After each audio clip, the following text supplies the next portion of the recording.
본부장님, 그러면 지금부터 뭐 시간이 많이 남지 않았는데 빨리빨리 그러면 준비한 질문들과 저희가 지금 받고 있는 질문들을 위주로 해보겠습니다. 박 교수님도 얼굴을 보여주시면 좋겠습니다. 네네, 지금 카메라 켜놨습니다. 네네네. 네. 그러면은 그냥 훅 들어가는 질문부터 해야 될 것 같아요. 지금 박 교수님께서 발표해 주신 내용, 그리고 장 본부장님 얘기해 주신 내용 다 공감이 다 갈 거고요. 모든 분들이. 그리고 그렇게 해야 된다는 걸 다 알고 계신 것 같습니다. 근데 이 채팅창에서 어느 분이 얘기해 주신 바와 같이 지금 우리나라에서 그대로 못하고 있는 건 분명하잖아요. 여러 가지 이유가 있을 것 같은데 박 교수님께 먼저 질문 드려보면 그 뷰카, 그냥 미래의 브이콜라주를 위해서 우리가 나갈 방향 분명한 것 같은데 그것을 가로막는 가장 큰 요인들이 뭔지 그걸 먼저 좀 말씀해 주시면 고맙겠습니다. 결과적으로는 저희의 상상력의 한계인 것 같아요. 저희 가르치는 교육자나 그리고 자녀를 키우시는 모든 부모님들, 교육을 만드는 제도권에 계신 모든 분들이 예전에 교육을 받았던 방식이 최선이기도. 왜냐하면 저희가 학교에서 아침에 출근해서 8시간씩 학교에 있다가 열심히 선생님이 필기하면 받아 적고 외워서 중간 기말 시험 보고 방학하고 하는 이 루틴에 너무나 젖어 있기 때문에 이게 가장 최선의 방법일 거라고 생각을 하고 이게 최선이니까 그 다음 세대한테 그대로만 잘해준다면 성공할 거라고 생각을 하는데 더 나은 교육 방법이 있다는 거를 그 어느 누구도 상상을 못하기 때문에 가장 큰 어려움이 되는 건데 그나마 코로나가 한 역할이 유일하게 하나 있다면은 그러한 상상을 좀 할 수 있게 애들이 학교에 안 가도 되네? 라는 그런 상상들 학교에 안 가면은 의외로 공부를 안 한다거나 외로워한다거나 엄마랑 아빠랑 하루 종일 싸우거나 그럴 줄 알았는데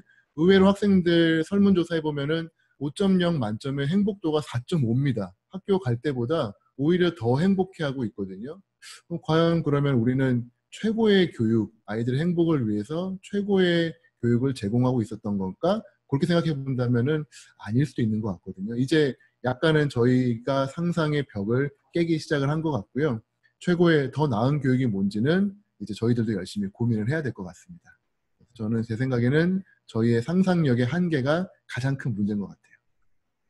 장 본부장님은 똑같은 질문에 대해서 뭐라고 답변하실 수 있을까요? 그러니까 저희가 지금 기성세대들이 본인이 성공한 방정식을 여전히 아이들에게 주입시키고 있지 않나. 내가 이렇게 성공했기 때문에 좋은 성적으로 좋은 대학 가고 좋은 대학 가다 보니까 전공을 해서 한 가지 전공을 가지고 좋은 직장을 얻을 수 있는, 그러면서 또 결혼도 하고 아이를 낳고 그러다 보니까 이 아이가 나처럼 또 성공하는 인생으로 살기를 바라는 마음에서 부모가 다시 성적을 강요하게 되고 또 그 아이가 이런 식의 프레임이 지금까지 왔거든요. 근데 이제 4차 산업혁명의 지금 시대는 과연 이게 통용될 것인가에 대한 부분을 고민해야 된다는 거죠. 이미 유수의 대학들, 우리가 알고 있는 MIT나 지금 최근에 나온 예일, 하버드 이런 데서도 더 이상 성적을 중요하지 않고요. 기업들도 그 대학의 졸업장을 중요하지 않은 시대에 왔다는 거죠. 그럼 우리가 과연 아이들에게 무엇을 가르쳐야 될지. 근데 우리 여전히 우리 교육의 시스템과 이런 건 입시 위주 대학 늘 얘기하는 거지만 그 벽을 못 깨우고 있는데 지금이라도 이제는 깨야 되지 않나. 더 이상 늦어지면 않지 않을까라는 생각을 해봅니다. 이 말씀을 들으신 분들 중에 만약 선생님이 계시다면 뭐 이를테면 박 교수님께서 말씀하신 상상력이 좀 부족했다 아니면 지금 벽을 못 깨고 있다 그런 말씀을 듣고 나는 하고 싶었는데 못한 거다라고 말할 분이 계실 것 같아요. 혹시 그런 것들에 대한 자유를 억압하는 제약하는 제도적인 측면의 공교육은 문제가 없었을까요? 뭐 인정하시는 건가요? 박 교수님도 인정하신다면 저희 다 알잖아요. 공교육이 현재 지금 아이디어라는 상황이 아닌 거 알면서도 다 여러 가지 얽기설기 모든 문제가 엮여져서 쉽게 누구도 못 푸는 문제가 된 건 아는데 그래도 지금 말씀하신 바를 실천하기 위해서 제일 먼저 하나라도 해본다면 뭘 하면 좋을 거라고 생각하세요? 어떤 점부터 개혁을 하면 그나마 첫걸음을 뗄 수 있을까요, 우리가? 글쎄요, 여기서 너무 어려운 얘기를 하게 되면 정치적인 논쟁에 또 빠질 수도 있기 때문에 저는 약간 좀 엉뚱한 해답을 하나 내보자면은 모든 교육자가 유튜버가 되면 어떨까? 그러한 컨셉을 한번 생각을 해보았습니다. 유튜브라고 하는 게 사실은 저희가 하고 있는 게 어차피 교육자로서 지식을 잘 정리하고 먹기 편하게 편집하고 그리고 재미 요소와 흥미 요소와 동기부여를 넣는 결국은 종합 예술인데요.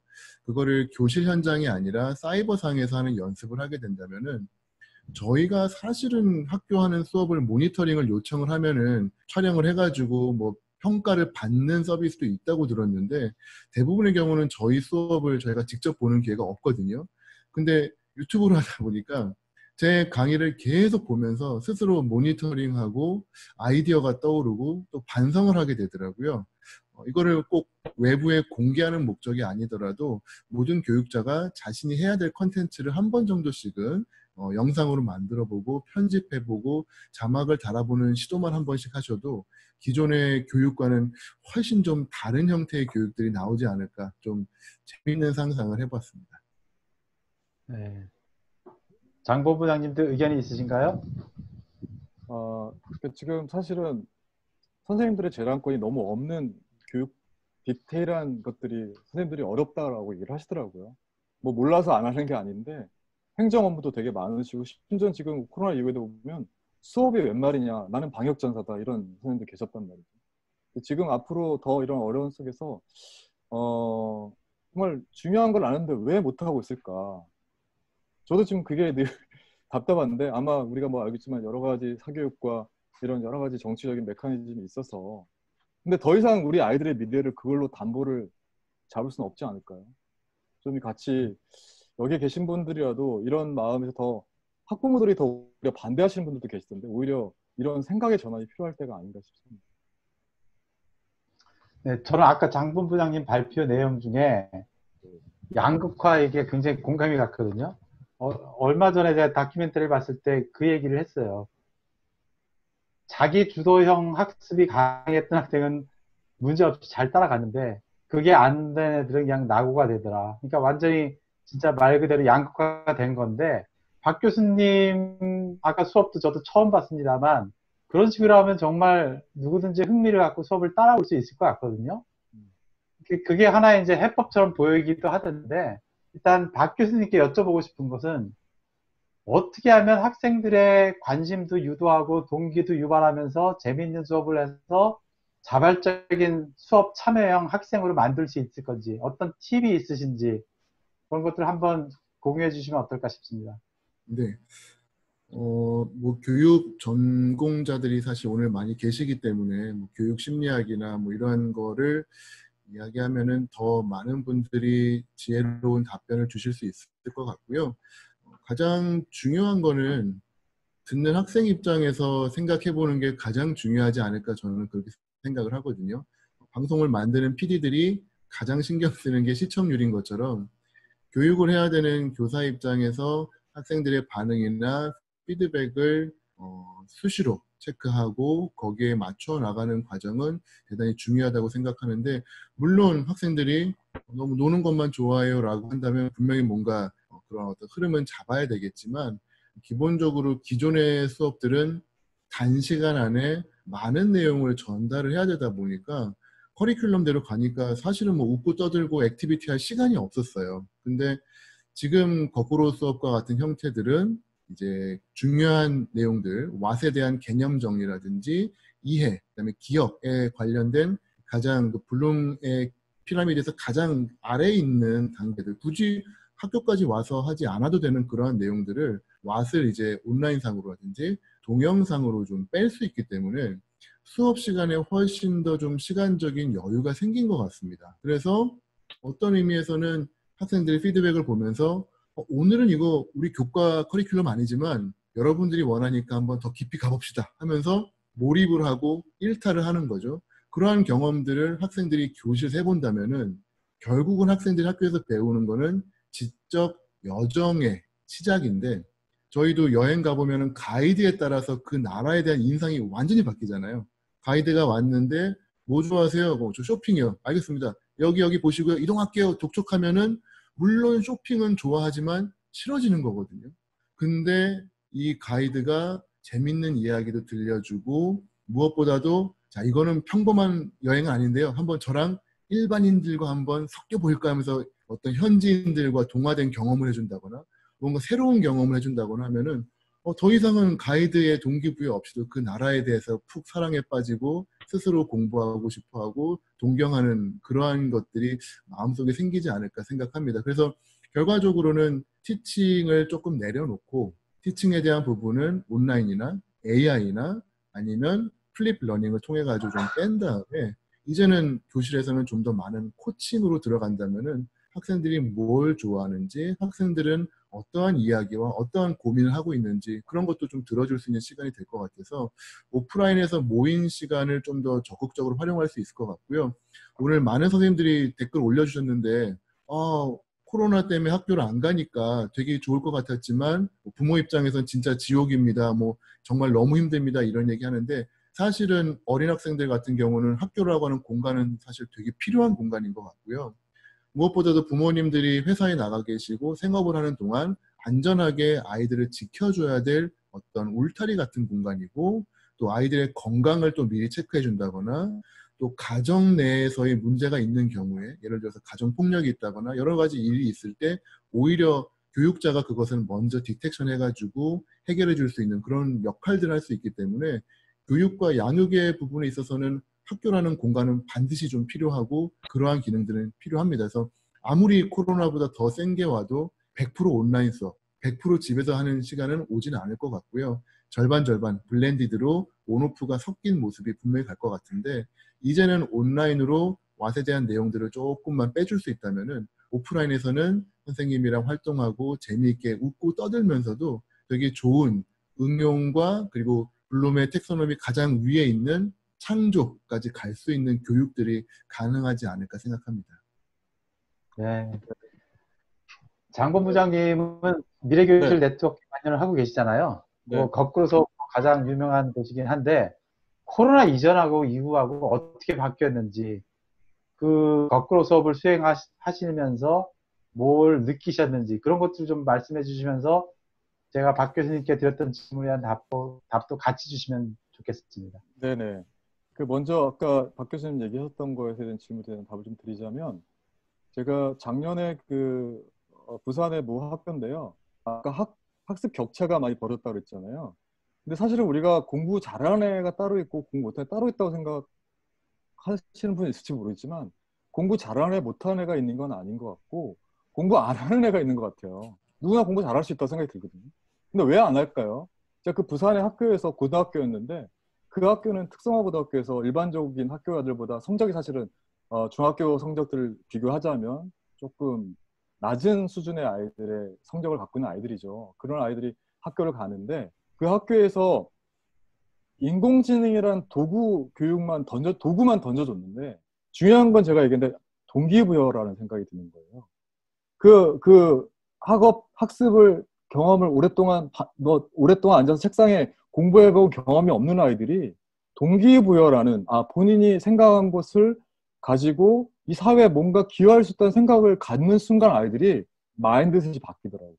중요한 건 우리가 선생님들 수업 디자인에서 너무 우리가 그 동기부여 부분에 재미도 재미있고 중요한 부분 요소긴 한데 아이들 각자의 그 특성에 맞는 부분에서 동기부여를 제대로 시키고 있는 건지 그렇게 수업 디자인이 되고 있는지 그 동기부여라는 건 본인이 하고 싶은 공부를 할 때 정말 잘하잖아요.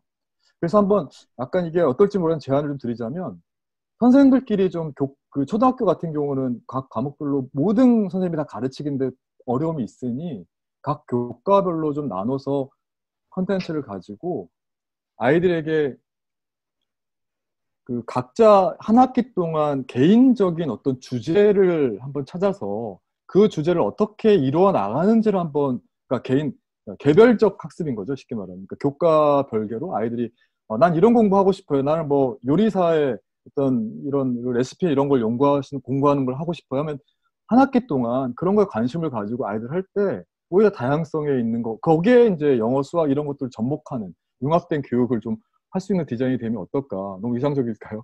어쨌든 좀 동기부여를 함에 따라서 아이들 마인드셋이 바뀐다는 거 알았거든요. 그게 되게 중요한 요소인 것 같고, 미래휴일 네트워크는 제가 좀 함부로 얘기하기는 좀 어렵긴 한데, 왜냐하면 제가 교사 입장이 아니기 때문에 제가 관찰한 여러 선생님들을 뵐 때 역시 수업 코로나 이전에도 날고 길던 선생님들이셨단 말이죠. 아이들에게 아이들 중심으로 학생 중심으로 어떻게 수업을 할 것인가에 대한 고민을 하셨던 분이기 때문에 온라인 도구를 씀에 있어서도 여전히 학습 중심으로 수업 디자인을 하다 보니까 끊임없이 고민한다는 거죠. 그냥 주어진 대로 뭐 이학습터나 그게 짜져 있는 컨텐츠 올려가지고 편하게 할 수 있는 방법들을 선택하는 것이 아니라 본인이 계속 끊임없이 공부하고 끊임없이 유튜브를 통해서 여러 가지 디지털 도구들을 활용해서 그 수업 디자인을 만들어가는, 그리고 또 한 가지는 집단지성이 일어나는 것들을 많이 봤거든요. 선생님들끼리 지금 사실은 포시가 중요하다고 하는데 그간의 선생님들끼리 포시가 제대로 협업하고 수업 어떤 한 부분에 대해서 그 영역들을 사실 좀 벽들이 좀 높지 않았나? 이런 생각이 드는데 이번에 그런 것들이 무너지고 서로가 다 공동체가 돼서 좀 협업하면서 수업을 짜고 고민하고 나누는 모습들을 많이 보게 됐었습니다. 네. 네. 두 분이 말씀하신 거 공감하고요. 그리고 다들 그렇게 하면 제일 좋겠다고 말씀하실 겁니다. 그런데 지금 채팅창에서 많이 지금 활발하게 논의가 되고 있는 게 그렇게 가르치면 뭐하나 평가 방식이 안 바뀌었는데 결국은 줄 세우기 하고 그걸로 대학 입시를 가고 그런 상황에서 이게 바뀔 수 있겠냐는 말씀들을 하시는 것 같은데요. 그럼 온라인 원격 수업 아니 온라인 수업을 통해서 이렇게 수업이 이루어질 상황에 그리고 앞으로 코로나가 쉽게 가버리지 않는다고 전제를 하면 평가 방식을 어떻게 하면은 지금 두 분이 말씀하신 그런 내용과 결합시켜서 바람직한 방향으로 이끌 수 있을까요? 아이디어가 있으신가요? 평가 방법에 대한 크리에이티브한 아이디어들 그리고 그런 것들을 제안도 해주셔도 좋겠고 제약이 없다면 저는 사실은 이미 평가를 많이 바꿨거든요. 기존의 평가가 문제가 될 수밖에 없었던 게 사람이 수작업으로 채점을 하기 때문에 채점이 편할 수 있도록 사지선다를 하고 주관식을 내더라도 단답식으로 해야만 교사가 채점이 편할 수밖에 없는 상황이고 또 그러한 부분들이 나중에 객관성 문제가 덜하기 때문에 싸움과 분쟁을 좀 줄일 수 있으니까 결국은 평가라고 하지만 이거는 평가라고 보기에는 진짜 진정한 의미의 어세스먼트는 아닌 거라고 생각을 합니다. 근데 저희가 지금 에듀테크를 이미 쓰고 있는 상황에서는 저와 같은 경우에 뭐 여러 가지 구글 설문지라든지 뭐 소크라티브라든지 뭐 카우트라든지 하는 되게 많은 에듀테크들은 제가 흔히 이제 팀티칭이라고 부르는데 제가 혼자 하던 채점을 도와주기 시작을 했어요. 저는 학생들이 70명인데 객관식, 단답형, 주관식 모두를 이제 디지털로 시험을 봅니다. 그러면 이제 학생들은 스마트폰이나 태블릿이나 노트북으로 이제 시험을 보는데요. 그걸 볼 때 가장 중요한 거는 객관식이면은 객관식 각 문제마다 해설, 단답형이면은 그 단답형마다 설명을 넣을 수가 있기 때문에 시험을 학생들이 보면서 틀렸다 맞았다도 바로 채점이 가능하지만 이 친구들이 시험을 보면서 계속 고개를 끄덕끄덕하는 모습을 많이 보게 돼요. 뭐냐면 틀렸는데 틀렸다 끝난 게 아니라 틀렸는데 너는 이게 답이니까 요거를 바로 알아라 라고 하는 설명이 가능하거든요. 평소 같았으면 제가 70명을 다 그렇게 코칭하려면 빨간 펜 선생으로 정말 하루 종일 해야 될 텐데 디지털이 도와주다 보니까 팀티칭을 해주다 보니까 학생 입장에서는 80점을 받았는데 내가 20점을 왜 틀렸는지 모르고 졸업하는 게 아니라 20점은 틀렸고 그거의 올바른 답은 무엇인지를 이해하고 가니까 진정한 어세스먼트, 그러니까 학생이 뭘 알고 있고 뭘 모르는지를 평가해 주고요. 잘 몰랐던 경우에는 정답과 진실까지 알려줄 수 있는 것들이 이제 에듀테크를 통해서 가능하기 때문에 기존에 우리가 교육 현장에서 했던 어세스먼트는 말 그대로 너는 초단시간에 가장 빨리 잘 외우는 암기력의 왕이야 라는 평가였다면은 이제는 네가 뭘 아는지 뭘 모르는지를 평가해 줄게. 그리고 그걸 가지고 너를 잣대로 기준을 짓지 않을 거야. 몰랐던 거는 이제 알면 되잖아. 이게 이제 기본적으로 끝난다면은 그 다음부터는 학생들이 갖고 있는 재능과 희망과 목표에 따라서 다양하게 이제 제가 아까 말씀드린 하이 어치버가 아닌 하이 퍼포머. 너의 능력은 이런 쪽인데 거기 능력에 얼마를 발휘하고 있고 열심히 동기부여가 돼서 잘하고 있구나. 칭찬해 줄게라고 하는 그런 평가들. 너는 이렇게 뛰어난 능력이 있는데 약간 좀 게으르구나. 좀 더 열심히 하자. 이게 이제 진정한 의미에서의 어세스먼트의 시대가 오지 않을까 생각하고 다행인 것이 대학이 의미가 점점 없어지고 직업군에서 성적을 보지 않는 시대가 점차 보편화가 되면서 오로지 능력과 성격과 인성과 동기부여된 그런 모습들을 본다는 게 어떤 의미에서는 다행이라고도 사실은 생각을 좀 하고 있습니다.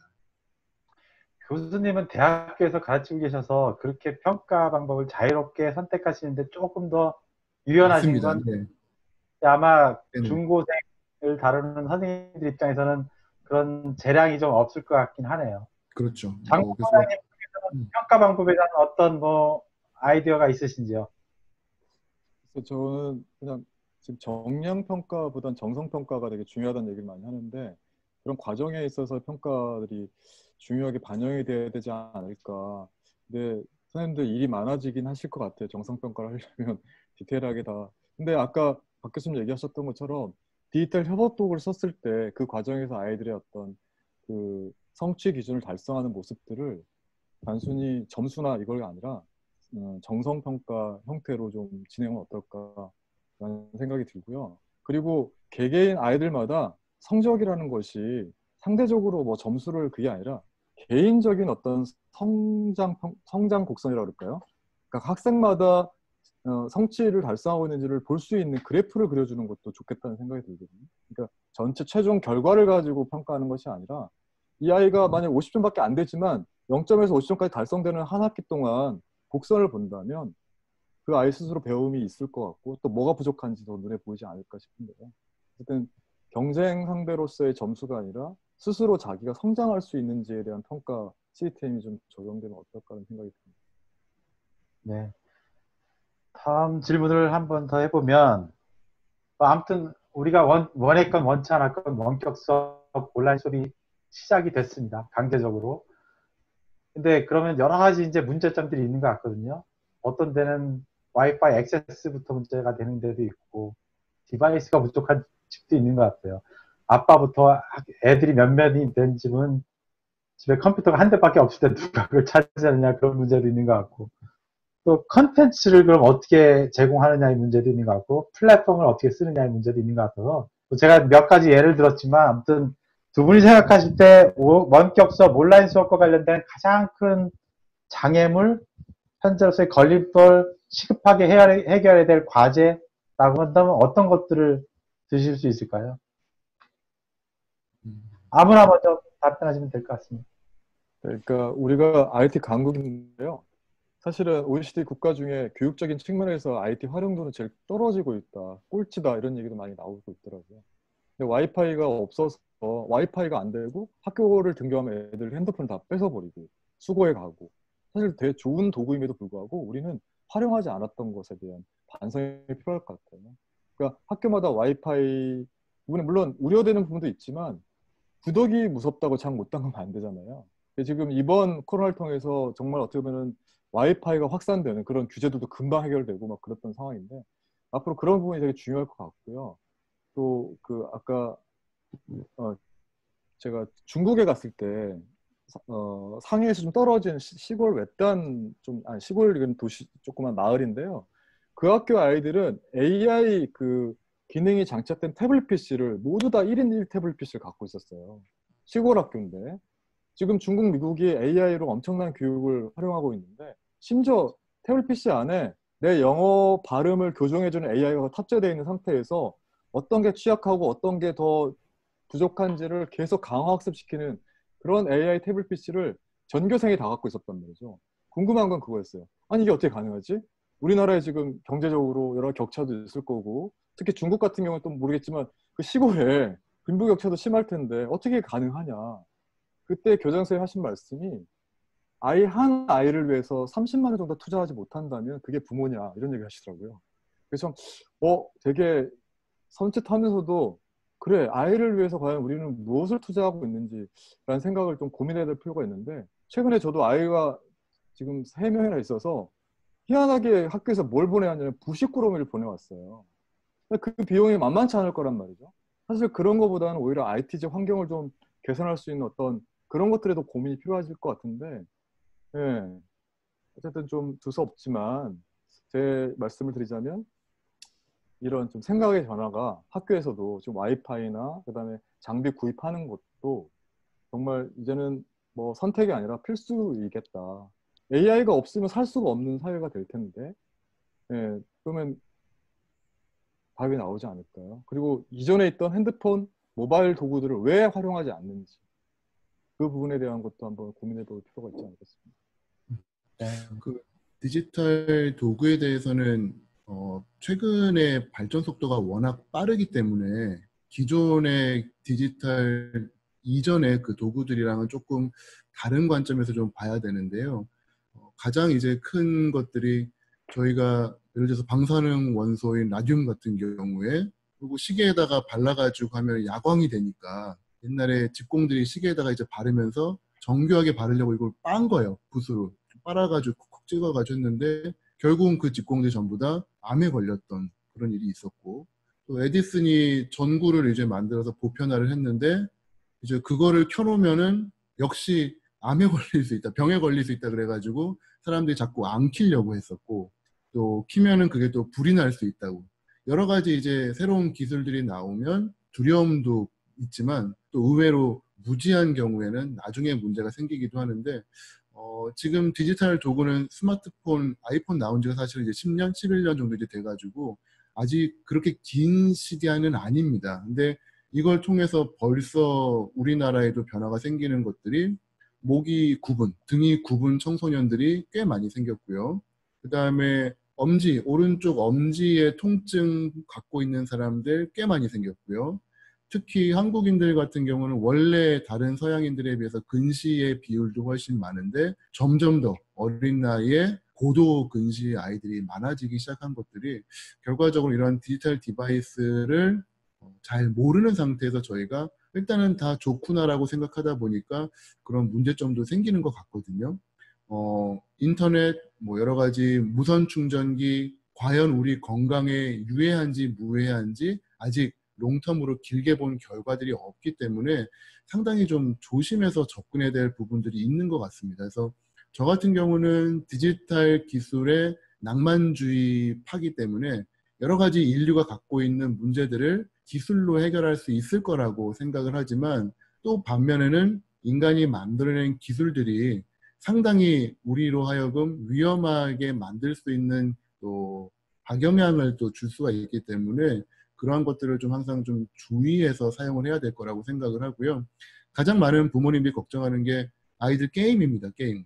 디지털 디바이스가 이제 보급화가 되게 되면은 예전에 TV 틀어놨을 때는 보이니까 어머니가 보면서 야, 저 야한 거 나온다 꺼라 그러면서 이제 끄면은 이제 됐는데 이제는 꼬마 친구들이 스마트폰 작은 7인치, 6인치짜리로 보면서 이렇게 뭔가 씩 웃고 있으면 뭘 보고 있는지 되게 불안한 마음들이 이제 생기는 거예요. 왜냐하면 화면이 작으니까. 결국은 모니터와 컨트롤이 안 되는 상황들이 이제 오기 시작을 한 거거든요.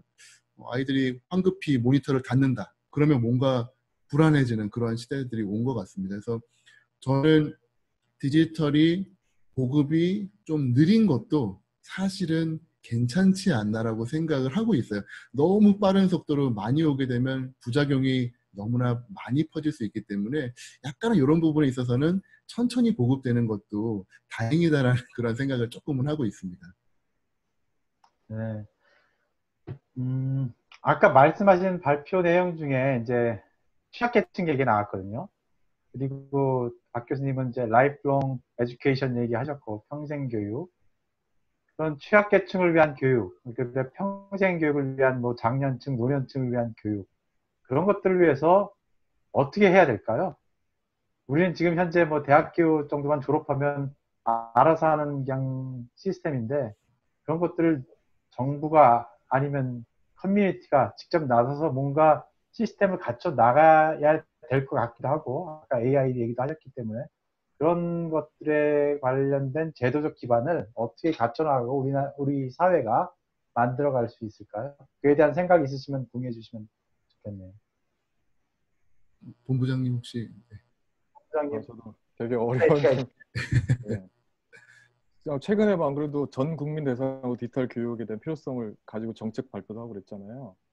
근데 이게 되게 숙제인 것 같아요. 지역사회나 지역 커뮤니티나 그러니까 이게 미국의 그 실리콘밸리 갔을 때 그 소프트웨어 교육이 되게 중요하다 생각을 하고 그래서 그 실리콘밸리에 일하던 사람들이 자발적으로 사실은 본인들 재능을 기부하면서 커뮤니티를 만들고 그러니까 지역사회에 대한 고민을 하는 거죠. 그러니까 우리 직능에 계시는 직군들의 그런 전문가분들이 본인의 그런 달란트들을 지역사회나 이런 다른 이런 공유들이 좀 있어야겠다는 생각이 들거든요. 자발적으로 그들은 토요일 날 모여서 아이들 취약계층에 대한 아이들도 케어하고 또 노년층이나 그러니까 이런 배움이 필요한 디지털에 대한 AI에 대한 소프트웨어에 대한 필요한 분들에 대해서 본인들이 모여서 조직화해서 수업도 진행하고 그렇게 하더라고요.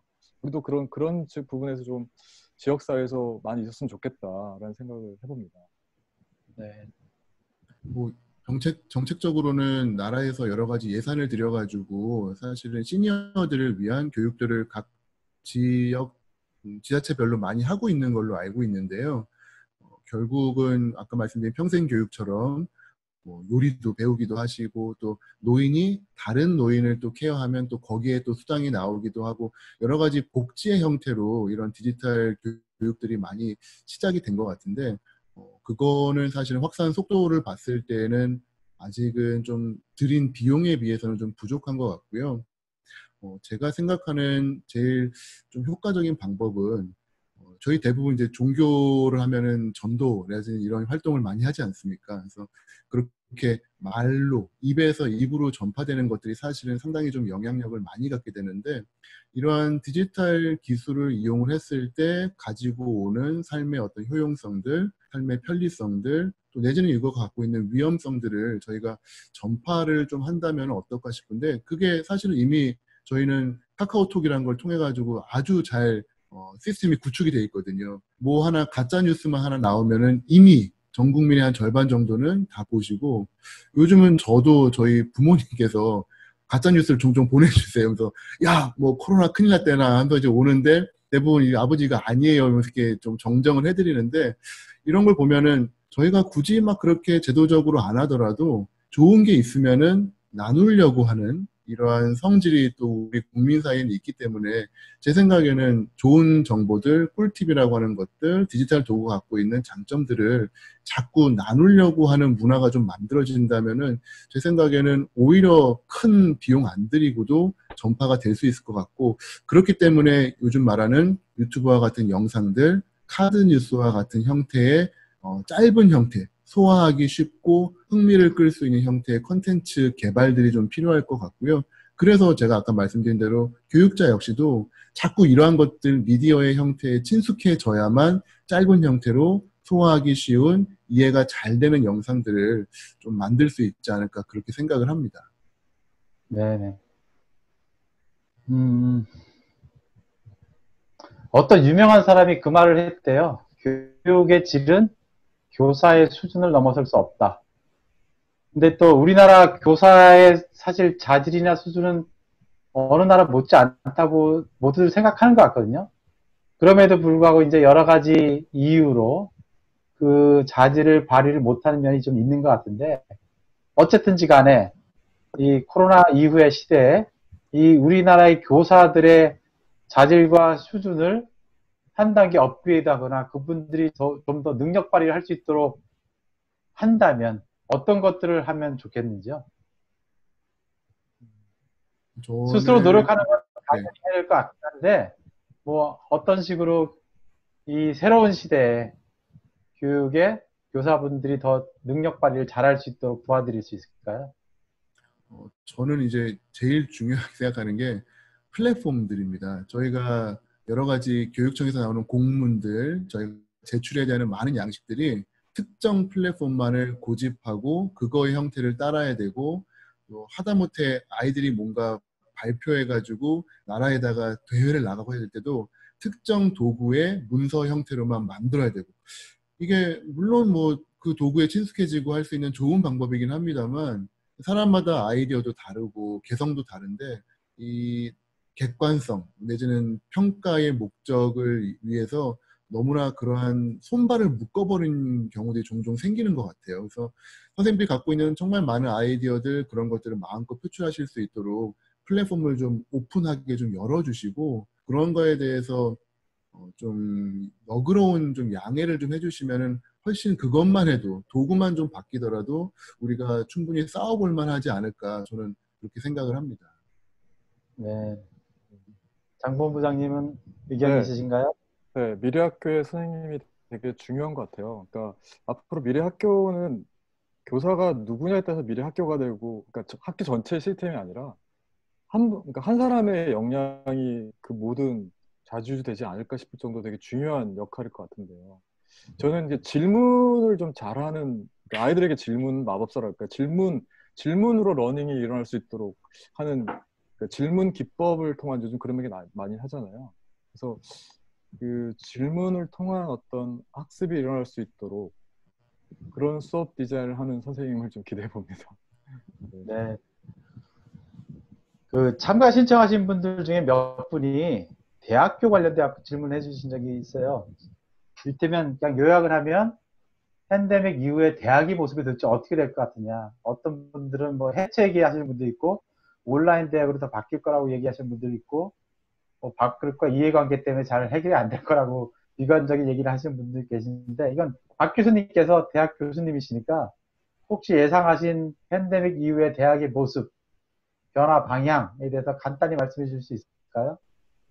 네, 정확하게 미래를 예측할 수는 없기 때문에 저희 대학의 요즘 최근 동향들을 이제 보게 되면은, 저비용, 고효율 쪽으로 이제 넘어가기 시작을 했습니다. 기존에 상당히 비용을 많이 발생시켰던 시스템들은 현저하게 이제 다 쳐내고 있는 입장이고요. 왜냐하면 학생들의 수가 이제 줄었습니다. 그리고 앞으로 10년 이내에는 전 국민의 인구수 자체도 이제 줄고 학령 인구도 줄고 여러 가지 이제 위기가 있기 때문에 그 수익이 갑자기 줄어들 거에 대한 마음의 준비를 시작을 하신 것 같아요. 그래서 결과적으로는 캠퍼스라든지 건물이라든지 관리 인력이라든지 어떤 플랫폼 같은 것들 중에 비용이 들어가는 것들은 현저하게 좀 줄이기 시작을 했고요. 그러다 보니까 교수님들을 많이 이제 보유하고 강의를 하는 것보다는 외부에 이제 아까도 누가 댓글에서 무크 말씀하셨는데 옛날에는 무크 수업을 정규 수업으로 해가지고 학점으로 대체한다는 거는 불가능했고 교수사회에서 엄청나게 반대했음에도 불구하고 이제 그게 오기 시작을 했거든요. 그래서 무크를 통해 가지고 수업이 대체가 되고 어떤 교과 과목에 대가가 계시다면은 그분의 강의를 듣고서는 학생들에게 학점을 제공해주는 것들 그리고 대학과 대학 간의 교차 학점 제공 이러한 시스템이 나오면서 예전에는 어떤 상하탑이 상당히 보수적이고 원칙 위주로 갔다면은 약간은 기업을 보는 듯한 느낌이 좀 들어요. 기업은 철저하게 영리 기반이기 때문에 비용이 많이 들면은 아무리 이익이 많이 나더라도 비용을 줄이려고 하거든요. 그래서 대학도 아마 그러한 쪽으로 강하게 갈 것 같고 가장 우려가 되는 부분은 그러다 보니까 흔히 말하는 이제 인문학 내지는 언어학 뭐 우리가 보기에 이게 과연 돈을 만들어낼까 싶은 과목들은 점차 줄어드는 현상이 생기지 않을까 싶어서 학문의 다양성을 생각할 때는 좀 우려가 되는 부분입니다만 대학 자체의 운영에 있어서는 이제 예전처럼 난립하고 재단에서 여러 가지 비용을 떨어가지고 비리가 발생하는 그런 것들은 좀 많이 줄어들지 않을까 생각을 하고요. 가장 큰 이제 차이는 학생들이 줄어들기 때문에 외국 학생들을 아마 많이 모집을 하게 될 것 같습니다. 그런 과정 중에 실제 학생들이 오는 경우도 있을 거고 온라인으로도 듣는 경우들이 있을 건데 그거를 하기 위해서 지금 가장 부족한 게 한국 컨텐츠인데 외국어로 돼 있는 부분들이 많이 부족해요. 그래서 교과서도 마찬가지고 영상들도 마찬가지지만 한글화 작업들이 대단히 시급한 부분이 될 것 같습니다. 그래서 제 생각에는 우리 K-한류, K-영화, 뭐 K-에듀 하는 것처럼 정말 좋은 컨텐츠들이 진짜 많지만 외국인들이 보려면은 한글 자막이나 한글 더빙이 필요하게 되는데 그러한 것들을 전문가 집단에서 조금 본격적으로 시작을 해주시면은 대학이 한동안은 크게 영향 안 받고 굴러갈 수는 있겠지만 장기적으로 봐서는 그조차도 이제 뭔가 문제가 생기겠죠. 그거에 대해서는 저희들도 더 고민을 해봐야 될 것 같습니다. 네, 고맙습니다. 이제 한 10분 정도 남은 것 같은데요. 몇 가지 질문이 좀 남아있어서 좀 빨리 진행해 보겠습니다. 두 분께 질문 드려보겠습니다. 온라인 교육도 많이 바뀔 거고, 다양한 교수 방법, 애들이 수업을 하는 방법, 다양한 것들이 바뀌어 나갈 걸로 예상되고, 앞으로 굉장히 불확실한 미래가 앞에 있는 것 같은데요. 그럼에도 불구하고, 교육의 핵심적인 가치, 절대로 교육에서 변할 수 없는 어떤 게 있다면 그게 뭔지, 그리고 그런 것들을 어떻게 우리가 지켜나갈 수 있을지, 한번 두 분이 의견을 말씀해 주시죠. 본부장님 혹시 먼저. 본부장님 먼저 하시죠. 네. 네. 저 이거는 그 지난번 인공지능 교육 다큐 할 때 좀 들은 생각이었는데요. 시대가 계속 발전할수록 기술은 계속 업데이트 되죠. 사람들은 그 기술에 관심을 갖게 되고 그 기술을 활용함으로써의 생각들을 더 포커스하게 되는데, 중요한 건 사람이라고 다 아는 얘기지만 사람인 것 같습니다. 그러니까 우리가 인공지능도 잘 활용하는 인공지능 교육도 결국은 그 기술에 포커스할 것이 아니라 사람을 잘 관찰하고 사람의 인문학적인 어떤 그런 철학이나 생각들이 있어야지만이 온전한 교육이 제대로 되는 것처럼, 우리가 진짜 네, 중요한 거는 사람이지 않을까? 네네, 저는 그렇게 생각합니다. 가장 교육에서 중요한 거는 네, 성적이 아니라. 사람의 가치를 지키도록 도와준다. 뭐 그런 네네네네. 생각할까요? 네. 네. 저는 뭐 본부장님이랑 아주 적극적으로 공감을 하는데요. 저희가 뭐 로봇한테 프로그래밍을 가르치는 게 아니라 사람을 가르치는 거기 때문에 다음 세대를 가르치는 거고 우리의 또 미래를 만드는 건데, 뭐 예전 정말 오래된 말이지만 교육은 이 잔에 물을 채우는 것, 내용을 채우는 것이 아니라 횃불을 건네서 이제 활활 탈 수 있도록 만든 것이다라고 하는 정말 오래된 말처럼, 에듀케이션이라고 하는 단어 자체에 에듀케어라고 하는 거에 어원을 따져보면은 안에 있는 거를 밖으로 물처럼 빼내다라는 어원이 숨어 있더라고요. 그게 이제 저희 교육에서 가장 거꾸로 했던 부분이 아닌가 싶어요. 애한테 뭘 넣어줄까, 더 좋은 걸 넣어주고 더 대비해 주려고 선뜻 고민만 했는데, 이 아이의 안에 있는 거는 뭘까를 끄집어내려고 고민하는 게 진짜 교육에서 고민해야 될 부분인 것 같고, 저만 해도 이제 아이들을 키워보니까 똑같은 유전자로 저희 아내랑 같이 유전자를 전해줬는데 큰 애 다르고 작은 애 다르고 뭐 특별히 배우고 경험한 거 없는데 취향 다르고 꿈도 생각도 다 다르거든요. 결과적으로는 아이들마다 각자의 세상이 다 있는 것 같은데 기존의 교육에서는 그거를 한 번도 꺼내보지를 못한 것 같아요. 그래서 앞으로 교육에서는 그러한 것들을 좀 꺼낼 수 있는, 이제는 팀티칭도 가능하고 기술도 제공이 되기 때문에 시간을 갖고 좀 꺼낼 수 있으면 좋겠고, 그래서 아이들과 상의하고 이야기할 때 저는 이제 미래 진로 상담을 이야기할 때 많이 물어보는 건데, 너 나중에 뭐가 되려고 하면 거의 대부분 이제 학생들이 의사가 되려고 해요. 이제 그럼 거기서 끝나는 게 아니라 의사라고 하는 게 최종 목적지가 아니라 한 번 더 물어보면, 왜 의사가 되려고 하니 물어보면 결과적으로는 자꾸 묻다 보면 바닥까지 들어갔을 때 본질이 나오거든요. 어떤 친구들은 남을 돕는 게 좋아서 의사가 되고 싶은 친구도 있고요. 또 어떤 친구는 돈을 많이 벌고 싶어서 의사가 되고 싶은 친구도 있고, 또 어떤 친구는 주변 사람으로부터 인정과 칭찬을 받고 싶어서 사실은 의사가 되고 싶은 거가 있기 때문에, 그렇다면은 남을 돕는 형태는 의사 외에도 있어.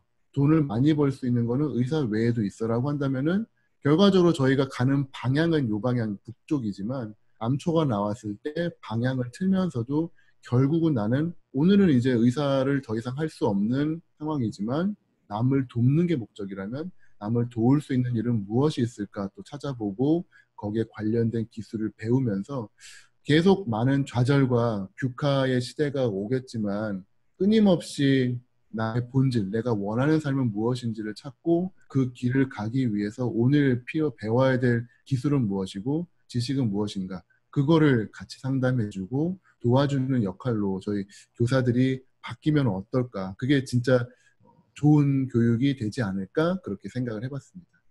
네, 지금 말씀해 주신 게 제가 그 다음에 드리려고 했던 질문하고 좀 관련이 되는데요. 이 질문을 드리려고 했습니다. 두 분의 뭐 제자들이어도 좋고 학생들이어도 좋고 뭐 자식들이어도 좋고 주변에 있는 뭐 젊은 사람이라고 해도 좋고 그런 사람들이 앞으로 우리나라의 사회에서 어떤 사람으로 성장해서 어떠한 역할을 하는 것을 그리시나요?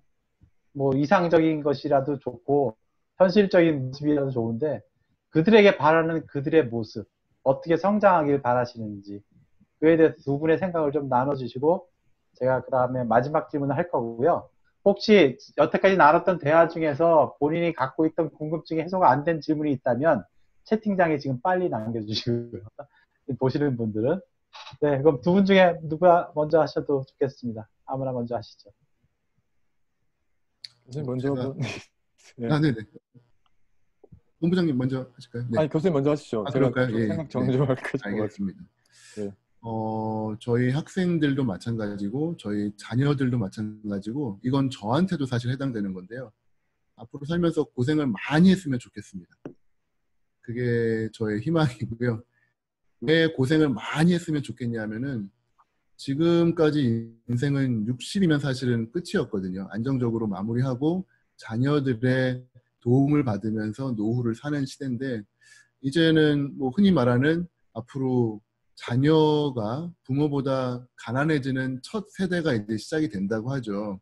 결과적으로는 저희가 끝까지 벌어먹고 살아야 되는데 무려 150세, 심지어는 재수 없으면 200살까지 산다고 하니까 아주 긴 세상을 살면서 수많은 좌절, 뷰카의 시대에 맞춰서 힘들게 살아야 될 것 같은데 저는 많은 고생을 좀 하고 거기에 위기에 대처하는 노하우랑 강한 멘탈을 가지고 성장한다면은 앞으로 긴 여정에 뭐 아주 행복하지는 않을 수 있지만 그래도 좌절하거나 포기하지는 않고 그래도 꾸역꾸역 살아갈 수 있지 않을까 싶어서 결과적으로 줄 수 있는 선물이 있다면은 많은 짜잘짜잘한 고생들을 좀 주고 그걸 슬기롭게 힘내서 극복할 수 있도록 그때그때 좀 도와주는 역할을 하고 싶습니다. 네. 네, 저는 네네네. 저는 좀 뭐 우리 아이들한테 얘기하는 것이 본인의 행복이 무엇인지를 그 행복이 또한 사회적으로 어떤 영향을 줄 것인지 그런 생각들을 좀 많이 했으면 좋겠다라고 얘기를 하는데요. 그러니까 보통 우리가 배워서 뭐 할 거냐, 그다음에 뭐 예를 들면 방송 PD가 돼서 뭐 할 거냐, 의사가 돼서 뭐 할 거냐, 대부분 2B에 관심을 갖고 있잖아요. 결국은 그거에 대해서 꿈이라는 것이 뭐가 되겠다가 꿈이 아니라 꿈이 그 2B가 되어서 무엇을 할 것이고 나 아닌 누군가를 위해서 더불어 행복할 수 있는 사회를 만드는 것이 중요한 이 시대가 또 필요한 요소에 더 진짜 개인주의적인 성향이 강해지고 있는 상황에서 특히 지금 환경 이런 거는 나 혼자 될 부분들이 아니잖아요. 남을 생각할 때 비로소 다음 세대 생각할 때 나 스스로가 일상 생활 속에서부터 환경을 어떻게 오염을 줄일 수 있는지 고민하는 것처럼 나만의 행복만 생각하지 말고 그 다음 그 이후에 더불어 살 수 있는 공간을 같이 만들어가는 것이 그런 시민으로 키우는 것이 특히 지금 이번 코로나를 통해서 국수주의적인 나만 잘 살면 돼. 뭐 심지어 어떤 호나우도는 무인도 섬에 혼자 도망가가지고 코로나 안 걸리게 도망갔는데 그게 과연 교육이라는 것이 무엇인지 생각하게 되는데요. 그러니까 또 어떤 한편으로는 자기 죽음도 불사할 정도로 현장에서 땀 흘리면서 케어하시는 분들이 있잖아요. 그러니까 우리가 그런 부분에 대한 것들이 되게 중요한 요소가 아닐까 생각합니다. 네, 감사합니다. 많은 말씀을 해주셨고 다 도움이 됐고 정말 통찰력 있는 말씀드렸다고 생각하는데요. 마지막 질문입니다. 두 분 각자에게 교육이란 무엇인지 한 줄 정도로 요약해 주시고 끝내도록 하겠습니다. 박 교수님 먼저 하시죠. 네, 저는 교육이라고 하는 거는 결과적으로는 미래다라고 생각을 하고요. 아이들에게 하는 모든 교육들이 사실은 우리 인류의 미래, 그리고 우리 가족의 미래, 그리고 우리 나라의 미래에 관련된 거기 때문에 항상 미래지향적으로 고민하고 미래에 어떤 문제가 생길지 예측하고 준비하는 마음으로 교육을 하면은 현재의 안건에만 집중하지 않고 좀 더 좋은 교육으로 한 걸음씩 한 걸음씩 나아갈 수 있지 않을까 그렇게 생각을 합니다. 네, 저는 네, 그 질문을 주셔서 생각해 봤는데 우리가 후퇴가 아닌 전진이다라고 생각이 드는데요. 교육이라는 것이 사실은 과거의 역사, 어쨌든 그런 지식들이 누군가 습득한 걸 배우는 거잖아요.